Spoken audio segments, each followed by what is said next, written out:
ఆంధ్రప్రదేశ్లో వచ్చినటువంటి విద్యా సంస్కరణలు నాకు తెలిసి భారతదేశంలో ఏ రాష్ట్రంలో కూడా అటువంటి సంస్కరణలు రాలేదు, రావు కూడా నాకు తెలుసు. ఎందుకంటే ప్రభుత్వ పాఠశాలకు ఒకసారి మీరు వెళ్ళి చూడండి. గతంతో పోల్చినట్టయితే ప్రతి విషయంలో కూడా ఒక విద్యార్థి అత్యున్నత స్థాయిలో అభ్యసనకి ఎన్ని అవసరాలు ఉన్నాయో అన్ని అవసరాలను తీర్చిదిద్దే ఏకైక పాఠశాల ప్రభుత్వ పాఠశాల. అందులో పిల్లలకి ఇచ్చే యూనిఫామ్ కానీ, టెక్స్ట్ బుక్లు కానీ, నోట్ బుక్స్ కానీ, షూ కానీ, అలాగే మధ్యాహ్న భోజనం సన్న బియ్యముతో మెనూ ప్రకారం బిర్యానీ, పులిహోర, గుడ్లు ఇవన్నీ మరి చాలా హ్యాపీగా సంతోషంగా అభ్యసనాన్ని మరింత మెరుగుపరుచుకునికి ఉన్నతమైనటువంటి అవకాశాలు ఈరోజు ప్రభుత్వ పాఠశాల. అలాగే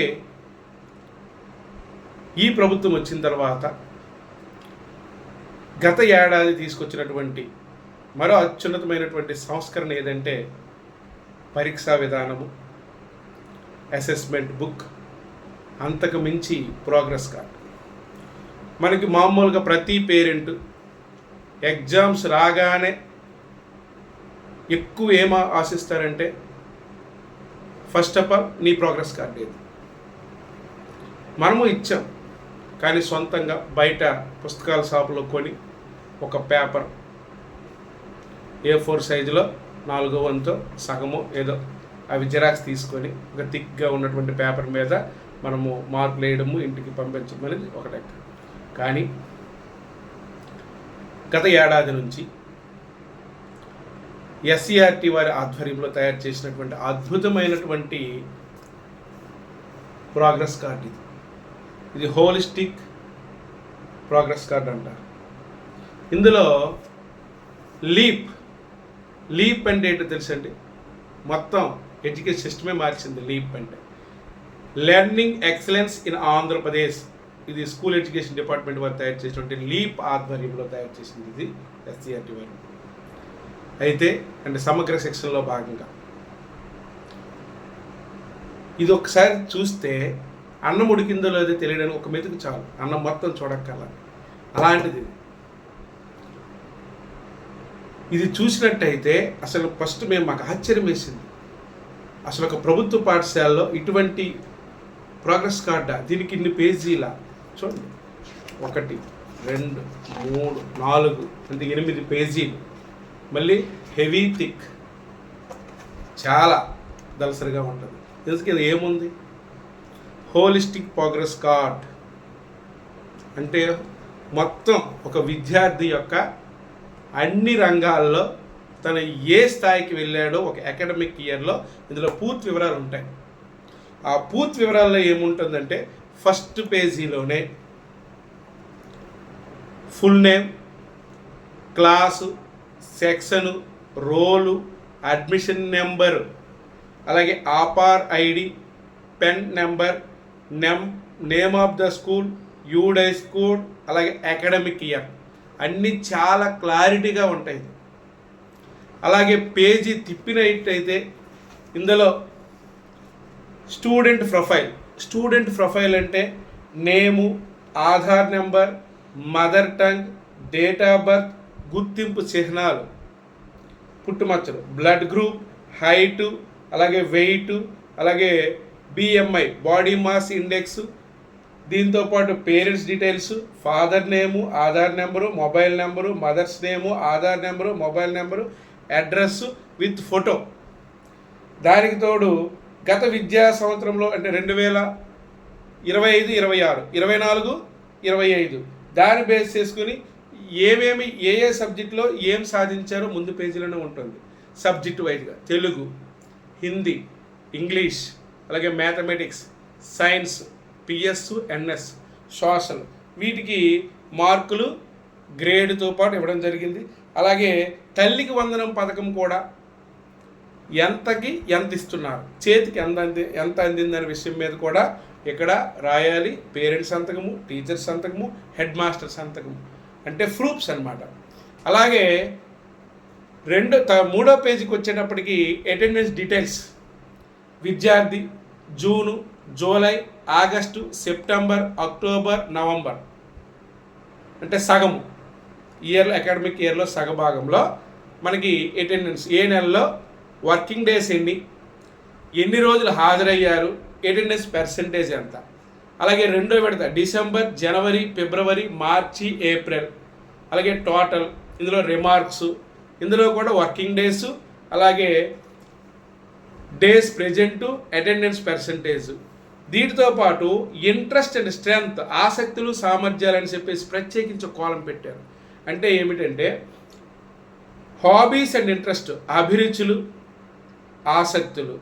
అలాగే అకాడమిక్ స్ట్రెంగ్త్, విద్యాపరమైనటువంటి సామర్థ్యాలు. కెరీర్ యాస్పిరెంట్స్, ఉద్యోగపరమైనటువంటి ఆశయాలు. అంటే ఒక విద్యార్థి అంటే నేనున్నాను, నాకు ఏ అంశం పట్ల అభిరుచి ఉంది, డ్రాయింగా, రైటింగా, సింగింగా, యాక్టింగా, లేకపోతే హ్యాండ్ రైటింగ్గా, ఏదో ఒక అంశం. అందులో విద్యాపరమైన సామర్థ్యాలు, హ్యాండ్ రైటింగ్, ఫ్లూయెంట్గా చదవడము, రాయడం, ఇవన్నీ కూడా. అలాగే కెరీర్ యాస్పిరెంట్స్, భవిష్యత్తులో నేను ఏమవ్వాలనుకుంటాననే అంశం కూడా చాలా క్లియర్డ్గా టర్మ్ 1, టర్మ్ 2లో క్లియర్గా రాసి ఉంది. ఇది పేరెంటు టీచర్కి స్టూడెంట్కి అడిగి ఇది రాయాలి. అంటే తన భావాలు ఆల్రెడీ ఈ క్వశ్చన్ అడిగేటప్పుడు నేనైతే 35 మంది, నేను 9th క్లాస్ ఒక సెక్షన్ తీసుకున్నాను. అందులో ఒక్కొక్కరు కెరీర్ గైడెన్స్లో భాగంగా ఇన్ ఫ్యూచర్ ఇలా అవుతానని చెప్పారు. అంతే వాళ్ళ ఆలోచన ఉన్నత స్థాయికి ఉన్నాయి. అందులో ఏది బెస్ట్, ఏది లీస్ట్ అనే విషయం మనకు క్లారిటీగా ఇవ్వగలిగితే మైండ్లో దాన్ని ఖచ్చితంగా ప్రింట్ చేయించాలి. అందులో భాగంగా ఇది ఇచ్చారు. ఇది అద్భుతం. అలాగే ఛాలెంజెస్ అండ్ సపోర్ట్ నీడెడ్, ఆ విద్యార్థికి ఎటువంటి సవాళ్ళు ఉన్నాయి, కావలసిన సహకారం ఏంటి. ఇందులో విద్యాపరమైన సవాళ్ళు, హ్యాండ్ రైటింగ్ బాగోలేదా, చదవడం రాదా, స్పెల్లింగ్ మిస్టేక్స్ ఉన్నాయా, ఇలాంటివి. అలాగే వ్యక్తిగతమైన సవాళ్ళు అంటే హెల్త్ పరమైన ప్రాబ్లమ్స్ ఏమైనా ఉన్నాయా, ఇర్రెగ్యులారిటీ ఉందా, లేదా ఇంకేమైనా బ్యాడ్ హ్యాబిట్స్ ఉన్నాయా. అలాగే ఏ అంశాల్లో సపోర్ట్ సర్వీస్ రిక్వైర్డ్, కౌన్సిలింగ్ కానీ చూసలింగ్ కానీ ఏదో ఒకటి. అలాగే టర్మ్ 1, టర్మ్ 2లో కూడా ఇవి ప్రత్యేకించి ఉన్నాయి. అలాగే గోల్స్ అండ్ ఆబ్జెక్టివ్స్, ఒక విద్యార్థి యొక్క గోల్స్, ఆబ్జెక్టివ్స్లో స్వల్పకాలం గమ్యాలు అంటే షార్ట్ టర్మ్ గోల్స్, అలాగే లాంగ్ టర్మ్ గోల్స్, అలాగే action plan to achieve goals. అంటే ఏమిటంటే ప్రజెంట్ నేను 6th క్లాస్ అవుతున్నాను, నాకేముంటుంది గోలు, క్లాస్ ఫస్ట్ ఉండాలి, లేదా యూనిట్ ఫస్ట్ ఫార్మేట్ 1 ఎగ్జామ్లో హైయెస్ట్ మార్కులు రావాలి, 2లో ఎక్కువ మార్కులు రావాలి. అదే లాంగ్ టర్మ్ గోల్స్ అంటే లైఫ్లో ఏమవ్వాలి. ఆ 2 అంశాల మీద గైడెన్స్ కోసము ఈ 3వ పేరా ఇవ్వడం జరిగింది 3వ పేజీలో.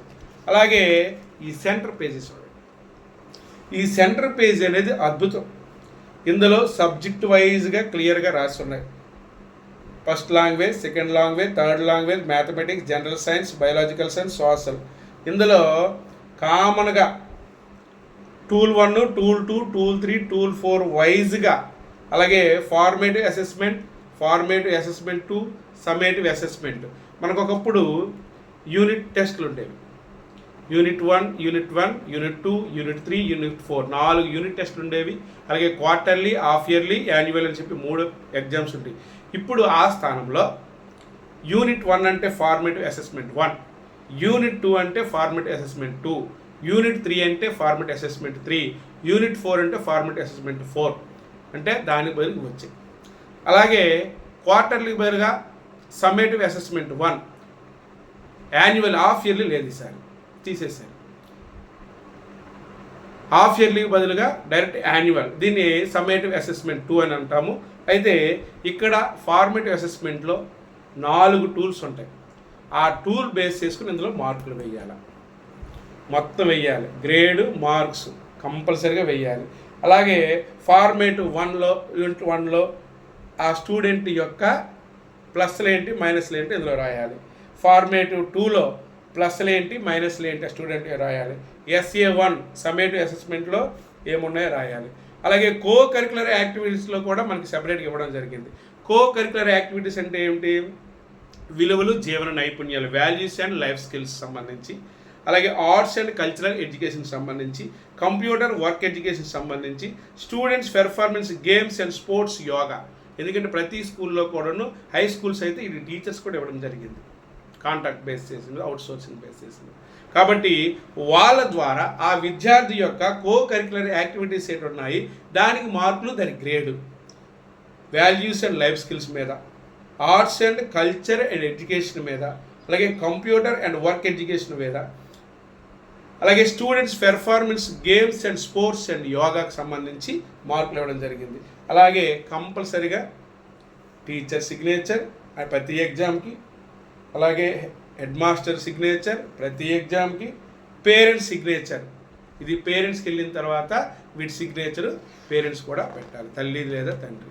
నెక్స్ట్ సేమ్ సెకండ్ టర్మ్ అనమాట. ఈ సెకండ్ టర్మ్ అంటే ఏంటి, ఫార్మేటివ్ అసెస్మెంట్ 3, ఫార్మేటివ్ అసెస్మెంట్ 4, అలాగే SA2 సమ్మేటివ్ అసెస్మెంట్ 2 అనమాట. SA2 అంటే దాని అర్థం పబ్లిక్ ఎగ్జామ్స్. ఇందులో సేమ్ మార్క్స్ వేయాలి, టూల్స్ వేయాలి, గ్రేడ్లు వేయాలి. అలాగే ఫార్మేటివ్ 3లో ఆ అబ్బాయి యొక్క సామర్థ్యాలు ఏంటి, లోపాలేంటి, బలాలేంటి, బలహీనతలు ఏంటి. FA4లో, SA2లో సేమ్ కో కరిక్యులర్ యాక్టివిటీస్ కూడా సేమ్. ఇందులో కూడా మార్కులు ఇవ్వడం జరిగింది, 50 మార్కులకి గ్రేడ్లు. అలాగే teacher signature, head master signature, అలాగే పేరెంట్స్ సిగ్నేచర్ కూడా అవసరం. ఇప్పుడు లాస్ట్ పేజ్ వచ్చేటప్పటికి ఈవెంట్స్ అంటే holistic activities and participation record అని చెప్పేసి ఒక రికార్డ్ ఇవ్వడం జరిగింది. అలాగే స్టూడెంట్ హోలిస్టిక్ రిపోర్ట్, విద్యార్థి సమగ్ర నివేదిక అనేసి ఒకటి ఇవ్వడం జరిగింది. అలాగే 21st century స్కిల్స్ అబ్జర్వేషన్స్ సంబంధించి ఒక టేబుల్ ఇవ్వడం జరిగింది, అంటే కమ్యూనికేషన్ స్కిల్స్, అలాగే interpersonal skills, leadership skills, critical thinking అనేవి ప్రజెంట్ 21st century స్కిల్స్ కింద వస్తాయి. ఈ స్కిల్స్ దేనికి ఎన్ని మార్కులు ఏంటని క్లియర్గా ఉంది. అలాగే టీచర్ ఫీడ్బ్యాక్ కూడా ఇందులో ఇవ్వడం జరిగింది. అలాగే గ్రేడింగ్ స్ట్రక్చర్ కూడా ఇవ్వడం జరిగింది. చివరికి స్కాన్ ద QR కోడ్ అని కూడా ఇవ్వడం జరిగింది. అంటే దీన్ని బట్టి చూస్తే ఇది పర్ఫెక్ట్గా ఇది మనము రాసి విద్యార్థికి అమలు చేయగలిగితే స్కూల్లో 100% స్టూడెంటు, టీచరు, పేరెంట్స్, అలాగే గవర్నమెంట్ స్కూల్ మీద మరింత ఉన్నత స్థాయిమైనటువంటి గౌరవము, అభిమానం పెరుగుతుంది. My dear teachers and students and parents కూడా మీకు రిక్వెస్ట్ చేస్తున్నాం, ఇది ఖచ్చితంగా ఉపయోగించి దీన్ని ఫుల్ ప్లేజ్డ్గా ఉపయోగిద్దాం. ఖచ్చితంగా ఇదైతే చెప్తున్నాను, దీనికి ఒక విద్యార్థి యొక్క సామర్థ్యము తెలుసుకోవాలంటే ఈ బుక్ ఒక్కటి చాలు.